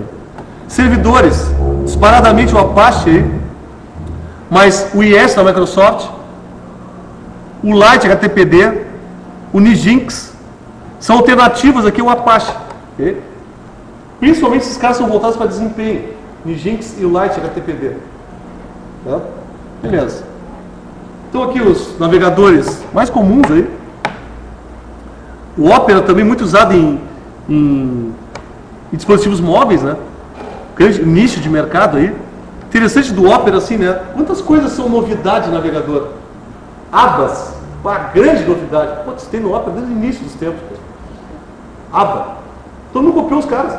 Ficou por isso mesmo, certo? Aí, vamos copiar. Firefox botou, vai se processar o Firefox. Vai processar quem? Aí a Microsoft falou, vamos na carona, vamos embora. Todo mundo tem aba. Pô, parece um negócio trivial, né? Mas imagina vocês navegarem hoje abrindo um monte de janela. Era impensável isso, cara, mas foi assim. Abre 10 janelas, pô, eu trouxe minimizado ali, onde é que está esse troço? Um aba ali, uma barbada. Okay? Claro que tu tem que ter recursos de hardware para isso, né? Vamos pensar, as coisas não surgem do nada. Para mim usar, por exemplo, uma aplicação com abas, como falei para vocês, fácil, tu vai a 500 MB de uso ali, só no Firefox. Então, a gente tem que pensar que tem que andar junto as coisas, né? E aqui tem uma estatística de 2010, não deve ser muito diferente hoje. Vejo que a Apache aqui, como dominância, né, do mercado de servidores, isso aqui subiu mais, certo? Na verdade, não o Apache, mas subiram o Lite HTTPD e o Nginx. Acabaram subindo, porque eles têm um desempenho melhor que o Apache, tem praticamente os mesmos recursos, tem PHP, tem todos os esquemas que tem no Apache, então eles acabaram levando, fugindo, vou dizer assim, ó, é quem contra quem? É software livre versus software proprietário. A verdade é essa, não tem competição. Nesse mundo aqui não tem competição. Pô, hoje então pense assim, ó, a estrutura toda é www. Os servidores mais usados são código-fonte aberto. Quem ganha dinheiro com isso, cara? Quem ganha dinheiro com isso aí? O navegador é gratuito. O HTML ninguém paga direitos autorais para usar. O HTTP, muito menos. Os servidores, sei lá, 80% dos que são utilizados não tem custo nenhum. E o Google, YouTube, Twitter, Facebook, todos usam essa estrutura. É o conteúdo, cara. A arquitetura é muito simples. A arquitetura é simples. Qual a diferença? Quem ganha dinheiro com isso aí? Quem ganha dinheiro porque tem um conteúdo atrativo, popular, né? Que as pessoas gostam de usar. É assim que funciona. Mas é interessante isso, tem empresas bilionárias, cara. Bilionárias, usando uma estrutura código-fonte aberto. Incrível isso, né? Mas, claro, os caras têm um método deles porque estão usando conteúdos diferentes, etc. Okay? Ou facilitando as pessoas a gerarem conteúdo. Que é mais babado ainda. Que ideia. Não tem que criar nada, cara. Eu só dou as ferramentas para os caras, eu olho eles trabalhar e eu recebo. Que legal. Então, de parabéns. Bom, em relação ao proxy aqui, só um geralzão de como é que ele funciona. Na verdade, ele esconde os rolos internos. Essa é a segunda função dele. Por exemplo, eu poderia usar um proxy aqui para esconder as máquinas. Eu não quero que essas máquinas aqui apareçam. Sai todo mundo com um endereço só. Eu posso ter esse objetivo. Tipo, eu tenho IPs todos não válidos aqui e meu proxy tem um servidor válido. Sai todo mundo com válido. E veja, isso não é NAT. Isso não é NAT. Eu vou acessar o meu servidor por uma interface, ele sai com outra, ele volta para cá, ele tem rota direta para as duas redes, e ele devolve esse cara. Não estou usando NAT. Ok? Posso fazer isso aí. O Webcache, então, a verdade aqui é tornar a informação mais próxima do cliente. E essa ideia aqui, pessoal, hoje é usada em CDNs. São redes de conteúdo. Então eu trago a atualização do Windows, a atualização do Adobe, para o Brasil. Eu boto aqui. Quando o cara acessa a atualização do Adobe, ele verifica da origem do cara. Ah, a origem do cara é o IP do Brasil, então redireciona ele para o site do Brasil. Isso é HTTP que faz. O cara acessa o servidor de atualização. O servidor de atualização dá um move nele. Tia, não está mais aqui, está nesse endereço aqui, ó. Então vai embora, vai para cá. E já tem no HTTP há muito tempo. Okay? Só que agora tem um outro uso. Né? Tem um outro uso. Muito bem. Então um exemplo aqui de acertos de um proxy. Veja que a média aqui de acertos, pessoal, chega a 26%. O que é isso aqui? Eu sou um usuário, estou acessando um site, tem um proxy, eu vou no proxy. Chego no proxy. Tem aí os objetos que eu estou buscando? 26% dos objetos tem. Os outros 75, 74 aqui, não estão aqui. Ele tem que buscar fora. O que representa isso para mim? Se todo mundo acessa páginas, eu teria, teoricamente, uma economia de 25% do meu link. Que valores chegam aqui hoje, no mundo real? 12%, 15% na média. Mas é 12, 15% que sobra no meu link, pô. Não vale a pena? 10%. Imagina, meu link agora é 10% a mais. É mais ou menos o que eu estou fazendo. Tá? Que essa lógica é meio maluca. Meu link é físico, tá lá, tem 10 MB, tem 10 MB. Mas eu estou tirando 15% desse meu acesso local. Então, ainda é interessante usar isso aqui. Por quê? Porque em empresas menores, por exemplo, a tendência é que os sites acessados sejam os mesmos. E grande parte dos objetos são estáticos. Dentro da parte da Globo, o logotipo da Globo é estático, pô. Não é? Beleza, é estático. Tá, mas aí o cliente não armazena no cache local, só que cada cliente aqui, ó, vai baixar o logotipo uma vez. E se eu estou usando o proxy? O primeiro que acessar baixou uma vez, o resto acessa do proxy. É diferente. Guardem isso aí. Nós vamos ver depois esse teste, vamos fazer na prática aqui, vocês vão perceber isso. Bom, qual é o proxy web cache? São duas coisas, então. Uma coisa é proxy, outra coisa é web cache. Juntando os dois, eu tenho o mais usado aqui, que é o Squid. Certo? A gente vai usar o Squid aqui. É o único? Claro que não. Tá? Tem outros. Tem o ISA Server da Microsoft. Tem outras soluções que os caras usam. O Squid e uma gambiarra junto. Sempre tem, certo? Algumas facilidades de filtro. Tem coisas assim. Atualmente tem o Lusca, certo? Os caras pegam o código-fonte do Squid, fazem um fork no projeto e criam outras coisas. Então, interessante. Esse WebSense. O WebSense talvez, no mundo corporativo, pago, comercial, talvez um dos mais usados. Estou dizendo minha estatística aqui, mas pelo menos que eu já ouvi falar. Ok? O Catos faz realmente coisas fantásticas, coisas que tu não consegue fazer no Squid. Ou até consegue fazer no Squid à base de muita volta. Então ele foi muito utilizado. Não sei como é que está hoje esse WebSense. E era um software bem caro. Era cobrado por usuário, licença por usuário. Então cada usuário que acessava ali tinha isso aí. Mas ele fazia filtros na época que era coisa muito difícil de fazer, de Emule, certo? Protocolo Dunk, do Kazaa, não é tão difícil, mas Napster, e não é só proxy HTTP, outras coisas. Então, bem legal. Aí aparecem esses caras aqui, você conhece esses caras aqui, né? Esses proxies aí, o que são esses caras? O cara cria um site, aí tu bota a URL que tu quer acessar, ele recebe a requisição, ele tem um proxy dele lá que busca o site e te devolve. A origem não é o site, por exemplo, da Playboy.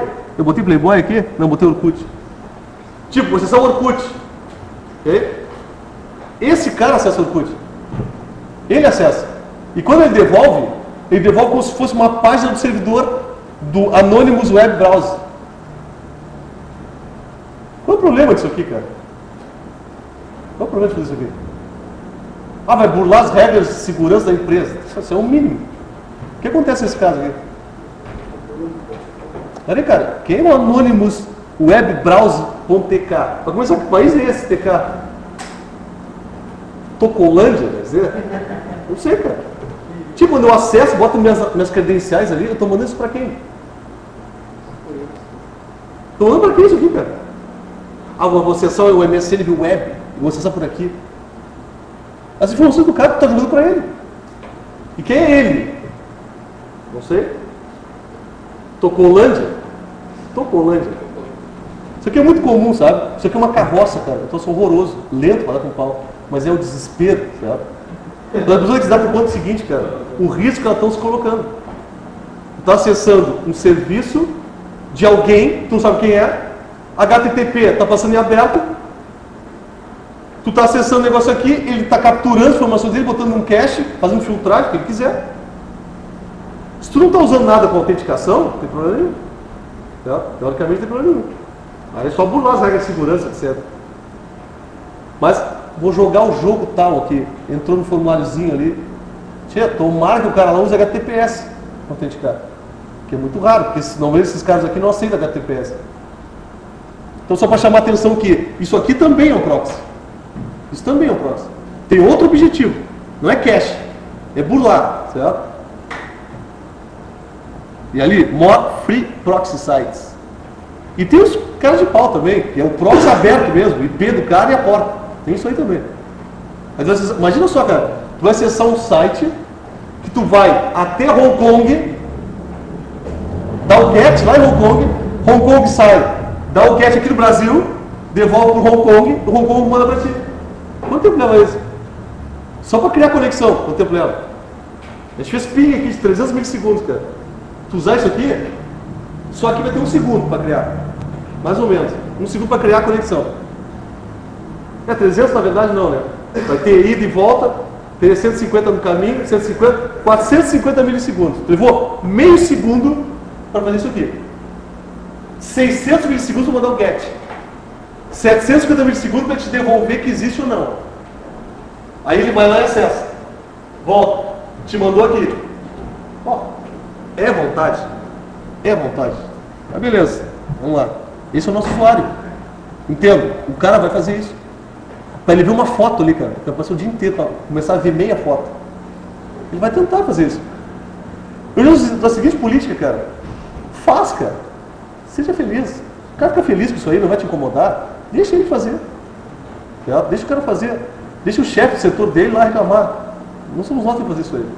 Então, em relação a essas filtragens aqui, eu já sou a seguinte opinião, cara. Libera tudo. Certo? Libera o que quiser. Faz o que tu quiser, cara. Não tem problema.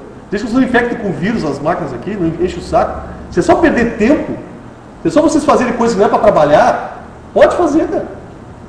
Que o chefe de vocês, coordenador que seja, que tome providência. Exemplo, o fulano passa o dia inteiro ali no Facebook. Eu tenho culpa disso. Eu, da área de TI, tenho culpa, o cara passa o dia inteiro no Facebook. Manda o cara trabalhar, cara. Ele não tem nada para fazer. Pô, então tá, beleza, deixa o cara. Ele não está incomodando. Tá aí, se precisar dele, tu chama ele. Né? Consegue um café, busca um pão na padaria. Coisa do tipo.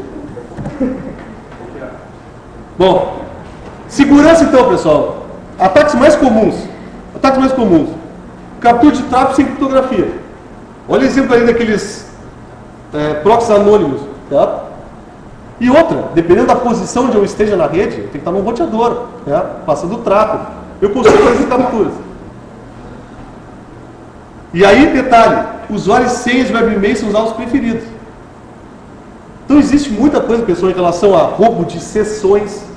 Eu não preciso saber o usuário e senha, eu roubo a sessão do cara. Se eu roubo a sessão dele, ele já se identificou. Eu pego a sessão desse cara e eu entro no Gmail. Tinha um ataque exatamente como esse.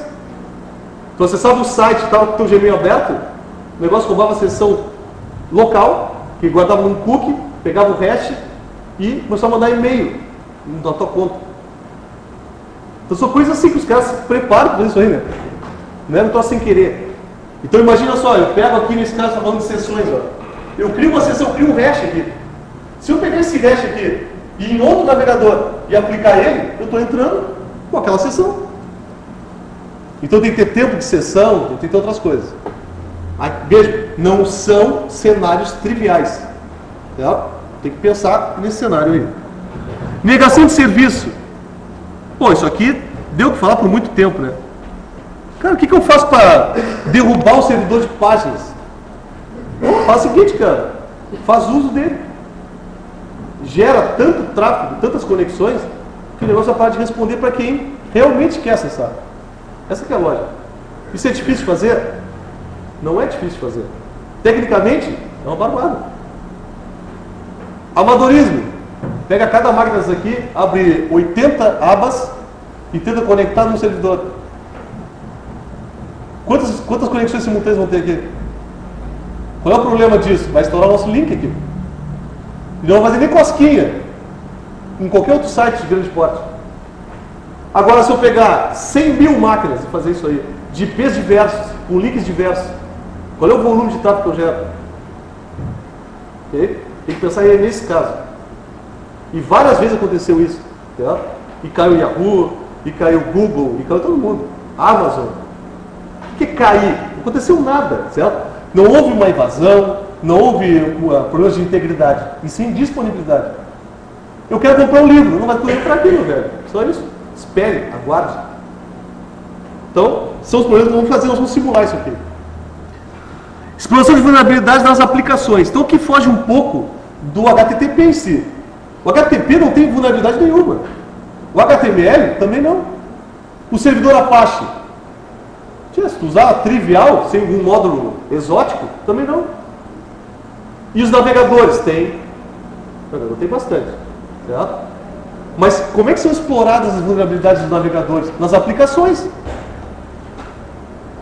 Então, eu vou entrar num site e o cara vai preparar uma aplicação lá que vai me contaminar. Ou, o cara vai fazer uma coisa como essa aqui, com usuário e senha, e o cara entra direto aqui. É culpa de quem isso aqui? De deixar uma aplicação passar por cima aqui da autenticação direto para os dados bancários do cara. É culpa de quem? É do HTTP? É do www? É do Tim Berners-Lee que criou esse negócio aqui? Não, é do cara que desenvolveu essa aplicação aqui, que não tomou as medidas corretas para fazer isso. E tem vários tipos de ataque aqui, pessoal, do tipo, eu não preciso saber o usuário e a senha do cara aqui. Eu faço essa aplicação que me permite botar uma query de banco de dados que eu burlo isso aqui direto. Isso chama SQL Injection. Eu venho aqui e é o seguinte, é aluno e senha, aluno ou um. Aluno ou verdadeiro. É válido? É, entra aqui. Então eu tenho que fazer filtragens aqui. Eu tenho que entender como funciona a questão de segurança mínima. Isso é algo trivial, que quem desenvolve aplicações não toma esse cuidado muitas vezes. E aí somos nós os responsáveis pela segurança muitas vezes. Certo? E aí tu vai ter que entender de código. Então tu vai entender o problema. Está acontecendo isso aqui, ó. Como é que resolve lá no teu código? Vai ver o teu código, cara. Tem pau aí, está acontecendo isso aqui, estou passando direto aqui, ó. Então são os problemas que acontecem, mas se mistura muito assim, a web é insegura. Não, para aí, não é isso. Como também não adianta a pessoa achar que tu vai usar HTTPS aqui, ó, e vai resolver o teu problema. Não tem nada a ver, cara. Eu vou acessar com o mesmo navegador aqui, com o HTTPS, e aí eu vou fazer a mesma exploração de vulnerabilidade aqui. Sendo HTTPS ou HTTP. Não muda nada. Isso é uma grande ilusão. Você vai botar a criptografia aqui e vai resolver o problema. Eu tenho cadeado do seguro. Eu tenho cadeado da tua porta e a tua janela é de papelão. É mais ou menos assim. Okay? Então eu botei bem claro aqui. O problema está no desenvolvedor, não na linguagem. Isso é algo bastante comum colocado no PHP. O PHP é uma porcaria, porque é inseguro. Cara, não dá para avaliar dessa forma. O que é uma linguagem segura? Pô, o código do PHP, os módulos dele tem falha. Pô, falha direta. Eu posso programar da forma mais segura, mas o cara explora isso por outro motivo. Não é isso que acontece, cara. É código mesmo, mal feito. É o que acontece. A maior parte dos ataques são assim. Para encerrar essa parte aqui, vou dar um exemplo para vocês, prático. Um belo dia, uma instituição aqui na cidade, os caras fazendo um site comum ali, usando PHP. Nem lembro o que era o site, era um evento, alguma coisa. Muito bem. Num servidor que tinha vários outros sites, muito comum isso, né? Várias páginas no servidor. E na época era uma estagiária fazendo isso. Ah, legal. Belo dia, cheguei, acho que era umas, sei lá, 6 e pouco da tarde. Vou verificar o desempenho do servidor. Cara, trouxe um maluco assim, 100% de uso de CPU. Meus a máquina invadida aqui, certo?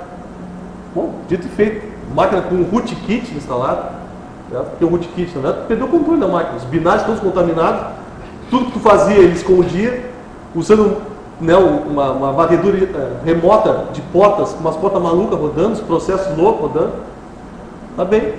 6 da tarde, cara. Por sorte, naquele dia, tinha um outro servidor que ia ser usado para outra coisa. Eu disse, cara, tem que reinstalar esse servidor. É só isso. Só que antes de fazer isso aí, é o seguinte: eu vou reinstalar o servidor, vou restaurar backup e vou deixar esse cara aí que eu vou descobrir o que aconteceu. Beleza. Eu saí daquele dia, 5 da manhã. Tá? 5 da manhã. Foi engraçado, uma parte foi engraçada, porque quando eu saí, fui chegar na garagem, pegar meu carro, bati na porta da garagem, ninguém atendeu. Eu saí agora. O que passou na minha cabeça? Tipo, pular esse portão, vou dormir dentro do carro, né? Não tem ninguém aqui. 5 da manhã, fazer o quê? Bati, meia hora lá, batendo, já estava quase subindo o portão, saiu o cara. Cabelo desse tamanho. Eu nem disse, estava dormindo? Não estava dormindo. Pô, imagina, o cara dormindo, ferrado. Tá bom. No outro dia, fui olhar a máquina, certo?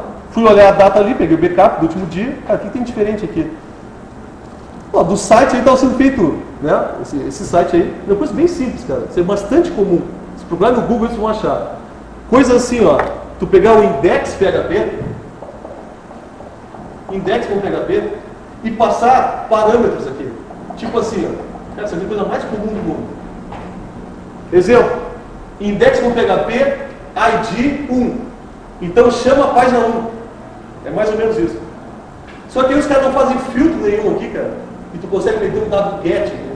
Por exemplo. Quem é que vai baixar esse arquivo?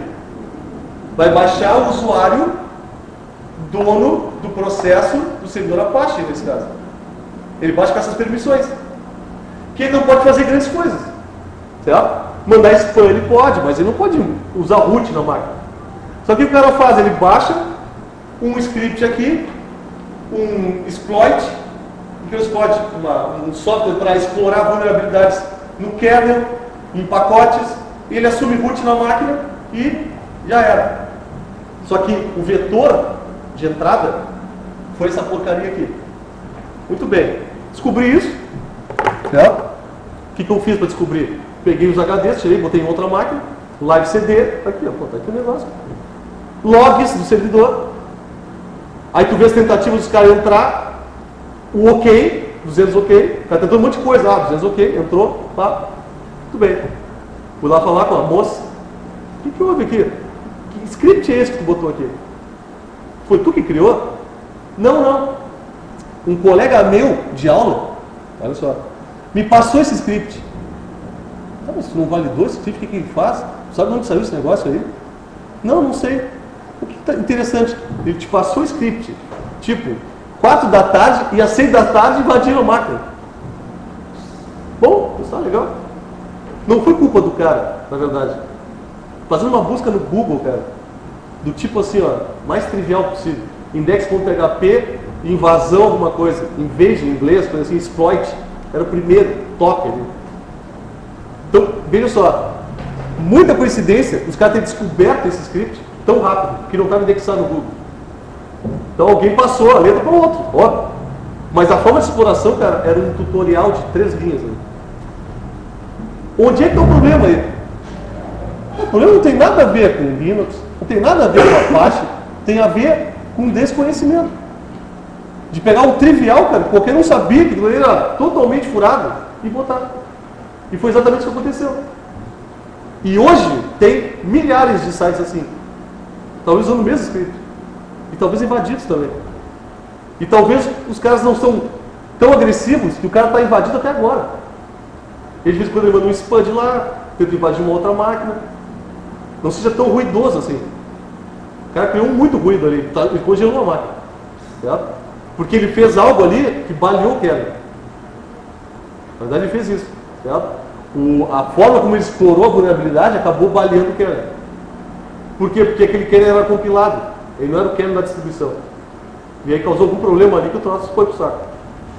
Então são coisas assim, pessoal, que aí acaba se tornando problema do PHP. Não é, cara. Não é. Certo? É quem desenvolve. Então aqui o exemplo ó, do Twitter. Logo que entrou o Twitter. Se tornou popular. O que aconteceu? Não é negação de serviço provocada. É natural. Todo mundo acessando. Os caras não têm infraestrutura para isso aí. Olha o caso do Sisu que aconteceu aí. Há pouco tempo, né? Foi do Sisu, né? Vocês lembram qual foi a justificativa do responsável pela infraestrutura de TI? Do Ministério, sei lá, Ministério da Educação. O que o cara falou? Não, aconteceu o seguinte, pessoal. Houveram muitos acessos simultâneos. Olha só a coisa absurda. Houveram muitos acessos simultâneos. E o que aconteceu? O cara entrava, eu acho que a identificação do SISU, não sei se é CPF, deve ser CPF, ou tem algum número próprio, não sei. O efeito era, tu entrava com os números, sei lá, do CIMEI e aparecia do Gerson. Não, peraí, vamos aqui. Tu gerou tráfego, aí eu entro com o CPF do Gerson e aparece os dados do CIMEI. Não. Essa não, cara. O cara falou isso na televisão, cara, quase cuspi com medo, tava vendo ali. Que isso? Tá louco. Tanto é que demitiram o cara. Logo em seguida demitiram o cara. Como é que agora na televisão faltou isso desse, cara? Quer dizer, eu gerei tráfego e mudou a integridade dos meus dados. Aí não tem sentido. Uma coisa é talento o negócio. A outra é entrar uns dados que deveriam ter um retorno, tem outro. Pô, isso aí não existe, cara. Você vai achar uma lista, um monte. Não, mas era um negócio assim, ó, era o resultado, então tu entrava com dados, tu entrava com teus valores ali. E apareciam pessoas dizendo o seguinte, não, eu estou entrando com meus valores aqui, estão aparecendo, não cara, nada a ver. Eu entrei com o Eduardo, aparece Joana, os dados dela. O que tem a ver, cara? Mas o cara desculpar dizendo que aumentou o tráfego e aí mudou isso aí, pô, cara, aquilo é um absurdo. Vai, os caras concordando, não, beleza, o cara repórter ali, né? E o cara dançou logo em seguida ali. Então, são problemas que acontecem naturalmente, não quer dizer que alguém provocou isso aí. Ele é autoprovocado, né? Isso vai acontecer. As vulnerabilidades, então, aqui tem estatística de 2009. Desde que SQL Injection ainda não tinha muito aqui. Tá? A maior parte desses caras aqui é descoberta de caminhos que passam direto por autenticação. Então eu faço toda uma estrutura de autenticação e o cara acessa direto. Passa reto. Na verdade, isso aí, passou reto. Acessou os dados, o cara lá, pronto. Tem vários outros aqui, certo? E veja que muito poucos são web server, web browser. Isso aqui mudou um pouco, certo? Web browsers tem bastante vulnerabilidade. Certo? Tem bastante. Então a atualização de navegadores aí é uma coisa importante hoje. Não tanto pelo navegador em si, porque ele é simples. O problema são os plugins. Flash, principalmente. Flash é uma desgraça. Certo? Então o cara consegue explorar várias coisas com Flash. Porque normalmente vai ter acesso local na máquina. São horrores aí. E aqui tem um projeto interessante também, se pegar os slides e puderem clicar aqui. Esse é o WASP. Ele é, na verdade, não sei se isso aqui é um consórcio, não lembro se é um fórum, que os caras fazem, ajudam, listam, fazem estatísticas sobre vulnerabilidades em aplicações web. Então, normalmente eles têm um ranking ali, dizendo como é que acontecem essas vulnerabilidades, o que deve ser feito para remediar, para evitar. Legal. Pena que todo mundo lê isso aqui, né? Os caras não leem. Qual é a ideia? Funcionou? Que bonito. Quem cuida agora é o pessoal de redes. Pô, também quero essa para mim. Tá? O cara tem que ter uma interação maior. Quando o cara desenvolve, e o cara que bota para funcionar, tem que ter uma área de testes forte. Senão, vai acontecer isso seguidamente. De referências bibliográficas aí, do HTTP, tem o protocolo Gopher também, interessante dar uma olhada, ele é bem simples. E esse livro aqui, HTTP, está disponível aí no Mussum, que fala um pouco sobre o próprio protocolo, mas não tem como não falar do protocolo HTTP sem falar no resto, né? Da arquitetura e tudo mais. Então a gente vai se concentrar nas nossas práticas, nisso que nós vimos aqui. Vamos ver navegadores, servidores e as suas funcionalidades. Proxy, questões de segurança.